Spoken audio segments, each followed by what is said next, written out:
السلام علیکم۔ ایک استاد تھا، وہ اکثر اپنے شاگردوں سے کہا کرتا تھا کہ یہ دین بڑا قیمتی ہے۔ ایک روز ایک طالب علم کا جوتا پھٹ گیا۔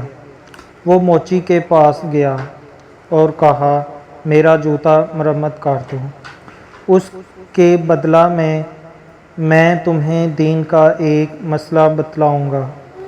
موچی نے کہا، اپنا مسئلہ رکھ اپنے پاس، مجھے پیسے دے۔ طالب علم نے کہا، میرے پاس پیسے تو نہیں ہیں۔ موچی کسی صورت نہ مانا اور بغیر پیسے کے جوتا مرمت نہ کیا۔ طالب علم اپنے استاد کے پاس گیا اور سارا واقعہ سنا کر کہا، لوگوں کے نزدیک دین کی قیمت کچھ بھی نہیں۔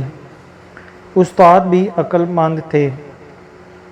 طالب علم سے کہا، اچھا تم ایسا کرو، میں تمہیں ایک موتی دیتا ہوں، تم سبزی منڈی جا کر اس کی قیمت معلوم کرو۔ وہ طالب علم موتی لے کر سبزی منڈی پہنچا اور ایک سبزی فروش سے کہا، اس موتی کی قیمت لگاؤ۔ اس نے کہا کہ تم اس کے بدلے یہاں سے 2-3 لیموں اٹھا لو، اس موتی سے میرے بچے کھیلیں گے۔ وہ بچہ استاد کے پاس آیا اور کہا، اس موتی کی قیمت 2 یا 3 لیموں ہے۔ استاد نے کہا، اچھا اب تم اس کی قیمت سونار سے معلوم کرو۔ وہ گیا اور پہلی ہی دکان پر جب اس نے موتی دکھایا تو دکاندار حیران رہ گیا۔ اس نے کہا، اگر تم میری پوری دکان بھی لے لو تو بھی اس موتی کی قیمت پوری نہ ہوگی۔ طالب علم نے اپنے استاد کے پاس آ کر ماجرا سنایا۔ استاد نے کہا، بچے، ہر چیز کی قیمت اس کی منڈی میں لگتی ہے، دین کی قیمت اللہ کی منڈی میں لگتی ہے۔ اس قیمت کو اہل علم ہی سمجھتے ہیں، جاہل کیا جانے دین کی قیمت کو۔